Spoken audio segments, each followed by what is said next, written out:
ঝিনাইদহ জেলার শৈলকুপা উপজেলায় চুরির ঘটনাকে কেন্দ্র করে গ্রামবাসীর মধ্যে সংঘর্ষে 4 জন আহত ও 1 জন নিহত হয়েছে। এই ঘটনায় ঘরবাড়ি ভাঙচুর করে মাটিতে মিশিয়ে দেওয়ায় প্রাণ ভয়ে পালিয়ে বেড়াচ্ছেন ওই গ্রামের একাংশ।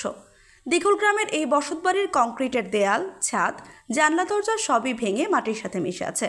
বাড়িঘরগুলোতে কোনো লোকজন নেই, কারণ তাদের অনেকের বিরুদ্ধে হত্যা মামলা সহ গ্রামে আসলে প্রাণ হারানোর শঙ্কায় আশপাশের এলাকায় পালিয়ে আছে। গ্রামবাসী জানায়, কথা কাটাকাটির জেরে দুই পক্ষের সংঘর্ষের ঘটনায় 1 জন নিহত ও 4 জন গুরুতর আহত হয়। পরে নিহতদের সমর্থকেরা হামলা চালিয়ে অপরপক্ষের বাড়িঘর ভাঙচুর ও লুটপাট করে। পারিবারিক নেতা বলতেছে মেয়ে মানুষ আর কি যা হয় তা যারা মায়ের খাইছে এরা তো আর কিছুই জানে না। এরা মাঠে সব কাজ করতেছে, মাঠে কাজ করলে উর্গার সাথে এরা পাইতেছে না ঝগড়া করে। না পারলে ওরা পুরুষ মানুষ আছে, মেয়ে মানুষ আছে, এটা খালি মেয়ে মানুষ একাকেও ছিল মানে ঝগড়া। তারপরে এরা যাই আবার উগারে ডাক দিছে যে তোরা হয়তো উগার সঙ্গে আমরা পারতেছি না, ওরা আমার মারতে এসতেছে। ওরা লাঠি নিয়ে আসেনি, কোনো কিছু না নিয়ে খালি হাতে দেখতে আসে। দেখতে আসলে পরে ওরা রামদাও নিয়ে সব বসে রয়েছে ঘরের ভিতরে। এরা তার কেউ জানে না যে রামদাও নিয়ে ঝগড়া বেঁধেছে, রামদাও নিয়ে হলে বসে আছে। তা এরা যখন ওরা বাড়ির ভিতর চলে গেছে, এরা আবার পাঁচ গেছে গেলে ওরা রামদাও নিয়ে সব ঘরের ভিতরতে বেরোয় খালি কোপ শুরু করে দিয়েছে। খালি কোপ আর কোপ, মানে যেগুলো লাগে গেছে সবারই কোপ লাগেছে।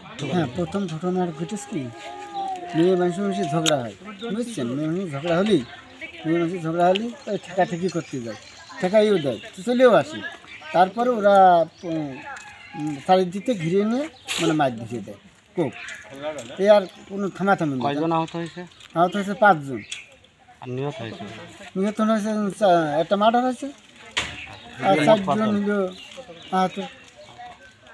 এই কাজে আমরা এসে দেখি হয়ে গেছে, তারপর আর কোনো কিছু আমরা জানি না। তবে দুই পক্ষের সাথে কথা বললে তারা একে অপরের বিরুদ্ধে পাল্টাপাল্টি অভিযোগ করেন। অভিযুক্ত পক্ষের চয়ন জানায়, তার ভাইয়ের হারিয়ে যাওয়া গরু শুক্রবারে পাওয়া যায়। যার কাছ থেকে পাওয়া যায় তার বিরুদ্ধে পুলিশ বাদী হয়ে মামলা হয়। এই মামলাকে কেন্দ্র করে তাদের বিরোধী পক্ষ সন্ধ্যার আগে প্রায় 40 থেকে 50 জন লোক নিয়ে হামলা চালায়। সে সময় তারা পালিয়ে যায়। পরে জানতে পারে তাদের বাড়িঘর ভাঙচুর করা হয়েছে এবং বাড়িতে থাকা মহিলাদের বেধড়ক মারধর করে আহত করা হয়েছে। অভিযুক্ত পক্ষের আরেকজন রহিম হোসেন জানান, ঘটনার সময় তিনি স্থানীয় বাজারে চা খাচ্ছিলেন।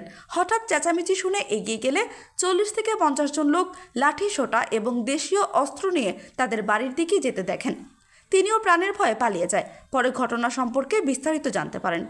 নিহতের বড় ভাই মিরাজ মোল্লার সাথে কথা হলে তিনি জানান, 6 ডিসেম্বর শুক্রবার মহিলাদের ঝগড়া দেখতে যায় বাদশা এবং তার ভাইয়ের ছেলে। সে সময় পরিকল্পিতভাবে কুপিয়ে জখম করা হয় তাদের।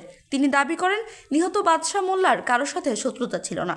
নিহতের ছেলে বাশার হোসেন বলেন, ঝগড়া থামাতে গেলে সবাই মিলে তার বাবাকে কুপিয়ে আহত করে।